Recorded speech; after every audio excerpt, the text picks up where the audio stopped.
Сәлем достар, айту орнасына қош келдіңіздер. Бүгін біз орта ғасырлық азаптауға арналған ең қорқынышты 10 құрылғы туралы айтатын боламыз. Азаптау бұл бүгінгі күнге дейін жалғасатын ежелгі тәжірибе. Орта ғасырлардағы азаптау, жазалау, тергеу жүргізу және қорқыту үшін қолданылған. Қазіргі таңда өзіміздің адамгершілігіміз мол деп ойлаймыз. Бірақ мұнда келтірілген кейбір әдістер өлімге әкеледі, ал біз қазіргі уақытта қатты ауырсыну келтіруді үйрендік. Ал бұл өлтіруден де мейірімсіз.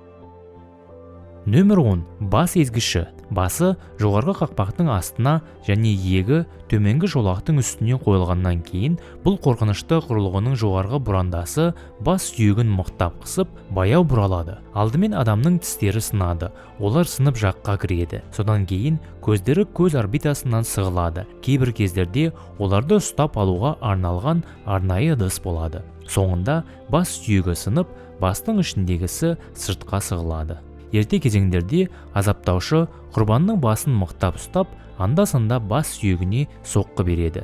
Әр соққы құрбанның бүкіл денесіндегі ауырсынуын тудырады. Нөмір 9. Мысықтың табаны. Мысықтың табаны немесе испандық шикатун көбінесе тұтқаға бекітілген. Өлшемі мен сыртқы түрі бойынша ол азаптаушының қолының жалғасы болып көрінеді. Осылайша ол денені сүйектерден ажырату үшін қолданылған. Нөмір 8. Тізе бөлгіші. Бұл құрылғы инквизиция кезінде танымал азаптау құралы болды. Ол құрбандардың тізелерін бөліп, оларды пайдасыз етеді. Екі ағаш блоктардан жасалып, тізе бөлгіш құрбандардың тізесінің үстіне және артына орналастырылған. Содан кейін екі үлкен бұрандаларды бұралап, екі блок бір-біріне жақындайды және құрбанның тізесін бұзады. Нөмір 7. Қоқысшының қызы. Қоқысшының қызы Лондон мұнарасының лейтенанты сэр Уильям Скевингтон азаптау құралы ретінде ойлап тапқан. Бұл А әрпі түріндегі металл тірек болды. Құрбанның басы А әрпінің жоғарғы нүктесіне, қолдары ортасына, аяқтары төменгі ұштарына байланған. Басын төмен қарай сілкіп, тізелерін отыруға мәжбүр еткен. Мұрын мен құлақтан қан ақтырып қысылады. Нөмір 6. Юдастың орындығы. Бұл процедура орта ғасырлардан бастап бүгінгі күнге дейін қолдануда. Құрбан пирамиданың жоғарғы жағына көтеріліп, оның салмағы анусқа немесе қынапқа отырғызылып түсіріледі. Азаптаушы қалағанынша салмақты 0-ден бастап дене салмағына дейін өзгерте алады. Құрбанды шайқауға немесе бірнеше рет құлатуға болады. Қазіргі уақытта бұл әдісті Латын Америкада және басқа елдерде қолданады. Достар, видеомыз ұнап жатса, лайк қойып арнаға жазылуды ұмытпаңыздар.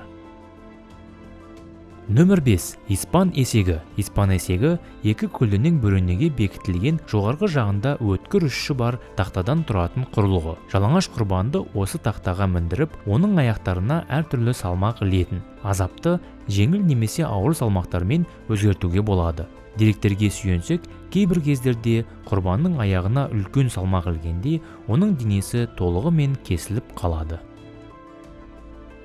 Нөмір 4. Тұншықтырғыш алмұрт. Бұл құрал ауыз және ректалды нұсқаларында пайдаланған. Сондай-ақ үлкен вагиналды түрде қолданылған. Олар құрбанның аузына, тік шегіне немесе қынабына кіргізіліп, бұрау арқылы максималды ашылуына дейін кеңейтіледі. Бұл құрылғы қуыстың ішкі бөлігін жыртып, әрдайым дерлік өлімге әкеледі. Сегменттердің ұштарындағы тістер, шектерді немесе жатыр мойнын жырту үшін жасалған. Бұл құрылғы еретикалық уағыздаушыларға, сонымен қатар дәстүрлі емес тенденцияларға кінәлі адамдарға жиі қолданылған. Ректалды алмұрт пассивті еркек гомосексуалдарды, ал вагиналды алмұрт шайтанмен немесе оның жақындарымен жыныстық қатынасқа кінәлі әйелдерге қолданылған.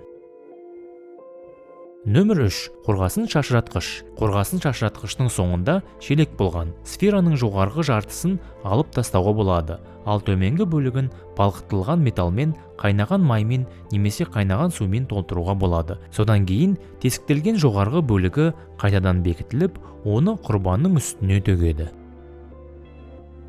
Нөмір 2. Омырау жыртқышы. Жаза ретінде бұл құрылғы күйеуге шықпаған аналардың кеудесін белгілеу үшін қолданылған. Инквизиторлық мақсатта ол неке адалдығын бұзған, құдайға тіл тигізген, аборт жасаған, эротикалық сиқыр және басқа қылмыс үшін сотталған әйелдерге қолданылған. Бұл құрылғының тырнақтары жалаңаш әйелдің омырауына орналастырып, оларды қанды ботқаға айналдырған.